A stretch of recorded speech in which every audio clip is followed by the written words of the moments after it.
लहान मुलांची हेल्थ चांगली राहण्यासाठी आपण त्यांना शेंगदाण्याचे आणि गुळाचे लाडू तरी देतो, नाहीतर शेंगदाण्याची आणि गुळाची चिक्की तरी खायला देतो। तीच चिक्की आज आपण घरामध्ये एकदम सोप्या पद्धतीने बनवणार आहे। रेसिपी तुम्ही शेवटपर्यंत नक्की बघा। नमस्कार, मी सपनास इंडियन फूड्स कुकिंग रेसिपीमध्ये मी तुम्हा सर्वांचे स्वागत करते। आज आपण शेंगदाणा चिक्की बनवणार आहे। त्यासाठी इथं मी अर्धा किलो एवढा शेंगदाणा भाजून घेतलेला आहे। शेंगदाणा आपण गॅसची फ्लेम लो ठेवून तव्यामध्ये चांगला भाजून घ्यायचा। मला जवळजवळ 10 ते 11 मिनिट लागलेले आहेत शेंगदाणा भाजण्यासाठी। जेवढे तुम्ही लो फ्लेमवरती शेंगदाणा भाजून घ्याल ना तर त्याचे साल लगेच निघते। त्यामुळे इथं बघा चोळल्यावरती कशी सगळी साल निघलेली आहे ना, त्यामुळे शेंगदाणा आपल्याला लो फ्लेमवरती भाजून पूर्णपणे हाताने आपण त्याची साल बघा इथं काढून घेतलेली आहे। त्याची आता आपण चिक्की बनवणार आहे।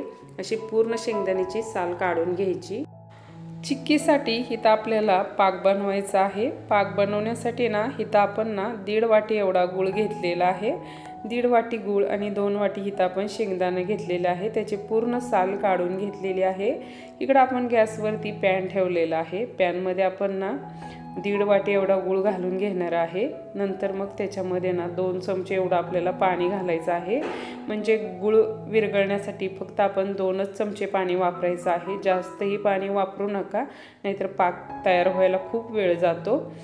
त्यासाठी आपण इथं 2च चमचे पाणी वापरून पूर्ण असं आपल्याला गूळ तो विरघळून घ्यायचा आहे। आणि गॅसची फ्लेम इथं आपल्याला लोच ठेवायची आहे। तोपर्यंत इकडं आपण पोळपाटाला थोडंसं असं तूप लावून घेणार आहे। त्याच्यावरती आपण चिक्की सेट करणार आहे। त्यासाठी असं पोळपाटाला थोडंसं तूप लावून घ्यायचं। गूळ ही पूर्णपणे बघा आता विरघळलेला आहे। असा विरघळू द्यायचा पूर्णपणे। नंतर मग त्यामध्ये 1 चमचा एवढी साखर घालायची आणि साखर चमच्याने पूर्णपणे गुळामध्ये मिक्स करून घ्यायची। गॅसची फ्लेम लोच ठेवायची आहे आपल्याला। लो फ्लेमवरतीच आपण पूर्णपणे साखर गुळामध्ये विरघळून घेणार आहे। चिक्कीसाठी जो आपण गुळाचा पाक तयार करतो त्यामध्ये साखर यासाठी घालायची की चिक्कीला एक क्रंचीपणा आणि क्रिस्पीपणा येतो। जशी मार्केटमधून आपण बघा जी 10-10 रुपयाला चिक्की आणतो त्या चिक्कीमध्ये असंच गुळाच्या पाकामध्ये साखर वापरली जाते। त्यामुळे ती एकदम क्रंची आणि क्रिस्पी लागते। त्यामुळे आपण त्यामध्ये 1 चमचा एवढी साखर वापरलेली आहे। आता आपण पाक चेक करतोय। पाक असा बघा आता मी जवळजवळ 5 ते 6 मिनिटांनी पाक चेक तयार करते। तर बघा पाकाची आणि तार तुटते, म्हणजे आणि पाक आपला तयार झालेला नाही। आणि आपल्याला लो फ्लेमवरती तो पाक तयार करून घ्यायचा आहे। पाक तयार व्हायला थोडासा बघा वेळ जरा जास्त जातो, कारण पहिले आपले 5 मिनिट आणि आता आपल्याला आणि 5 ते 6 मिनिट एवढा गॅसची फ्लेम लो ठेवून पाक तयार करून घ्यायचा आहे। बघा इथं आपला पाक तयार व्हायला लागलेला आहे। म्हणजे असा थोडा थोडा पाकाचा कलर बदलायला लागतो, म्हणजे डार्क गुळाचा कलर होतो, म्हणजे आपला पाक तयार होत आलेला आहे। त्यासाठी आता आपल्याला काय करायचं आहे, वाटीमध्ये पाणी घ्यायचं आहे आणि नंतर एकदा आपण आता इथं चेक करणार आहे। इथं बघा आता आपण 2 ते 3 थेंब पाकाचे पाण्यामध्ये घातलेले आहेत आणि बघा इथं आपण चेक पण करतोय, म्हणजे असा गुळाचा खडा तयार झाला पाहिजे, म्हणजे आपला पाक तयार झालेला आहे। नंतर बघा आपण त्यामध्ये थोडंसं तूप घालून घेणार आहे।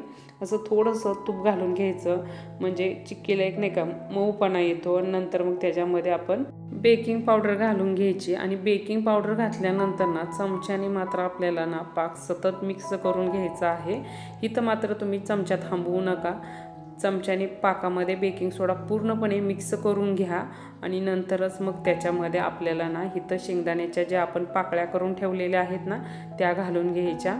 शेंगदाणे घातल्यानंतर आपल्याला लगेच इथं बघा गॅसची फ्लेम ही बंद करायची आहे। पूर्णपणे पाकामध्ये आपण शेंगदाणा मिक्स करून घेणार आहे। असा पूर्णपणे मिक्स करून घ्यायचा पाकामध्ये। नंतर मग आता काय करायचं आहे, आपल्याला जिथं आपण पोळपाटाला तूप लावून घेतलं होतं तिथं आता आपण लगेच मिश्रण ओतून घेणार आहे। त्यासाठी आपल्याला आधीच पोळपाटाला तूप वगैरे लावून ठेवायचं, म्हणजे जेव्हा आपल्याला गरम गरम मिश्रण लगेच पोळपाटावरती वतता येतं। इथं बघा आपण गरम गरम मिश्रण आहे तोपर्यंत इथं पोळपाटावरती वतून जे चमच्याला लागले ते पण आपण चाकूने काढून घेतलेलं आहे। आणि हाताने आपल्याला गरम गरम आहे तोपर्यंतच त्याचा एक गोळा तयार करायचा आहे। असं थोडेसे बघा हाताला चटके बसतात, परंतु गरम गरम आहे तोपर्यंतच त्याचा गोळा करून आता थोडंसं मी हाताने थापून घेतलेलं आहे। आता आपण नंतर सुद्धा मी कडेला बघा थोडंसं असं तूप लावून घेणार आहे, म्हणजे चिक्की ना खाली चिटकल्या जाणार नाही पोळपाटाला। त्यासाठी असं आपण थोडंसं बेलण्यालाही तूप लावून घेतलं आणि थोडंसं मी पोळपाटालाही तूप लावून आता आपण लाटून घ्यायचं आहे। लाटताना बघा इथं मी काय केलेलं आहे, असं पोळपाटना फिरवून फिरवून लाटते, म्हणजे काय होतं चिक्की अगदी समान लाटल्या जाते। त्यामुळे असा पोळपाट फिरवून फिरवून आपल्याला लाटून घ्यायचं आहे। नंतर बघा लाटून घेतल्यानंतर आता आपण गरम गरम आहे ना तोपर्यंतच इथं कट करून घेणार आहे। इथं बघा मी पिझ्झा कटरनी कट करून घेते, जर तुम्हाला चाकूनी कट करायचं असेल तर तुम्ही चाकूनीही कट करू शकता। आता इथं आपण चौकोनी आकारामध्ये कट करून घेतो। या ठिकाणी जर तुम्हाला गोल वाटीचा जर आकार पाहिजे असेल तर तुम्ही गोल वाटीच्या आकाराने पण इथं ना वाटीने चिक्की तयार करून घेऊ शकता। इथं बघा आपण सगळी चिक्की अशी कट करून घेतली। नंतर अर्धा तास एवढी ना आता आपण थंड होण्यासाठी ठेवून देणार आहे आणि अर्धा तासानंतरच आपण चिक्की काढणार आहे। अर्धा तास एवढे आपण सेट होण्यासाठी ठेवले होते। सहज बघा अशी निघून येते चिक्की, सहज अगदी उलटण्याने सगळी आपण चिक्की अशी काढून घेणार आहे। आणि इथं तर ना सगळी चिक्की बघा हातामध्ये सहज आलेली आहे। पोळपाटाला जर आपण तूप लावलं ना तर सहज सगळी चिक्की निघल्या जाते। आणि चिक्कीचा तुम्ही आवाज पण बघा, जशी आपण मार्केटमधून आणतो ना त्या तशी चिक्की आपण घरामध्ये सुद्धा बनवू शकतो। एकदम सोप्या पद्धतीने ही चिक्की तुम्हाला बनवता येणार आहे। जर तुम्हाला ही रेसिपी आवडली तर रेसिपीला तुम्ही नक्की लाईक करा, तुमच्या मित्रमैत्रिणीसोबत नातेवाईकासोबत व्हिडिओ शेअर करा, चॅनलला सबस्क्राईब करा, कमेंट करा। भेटू आपण अशाच एक नवीन आणि छानशा रेसिपीमध्ये। धन्यवाद।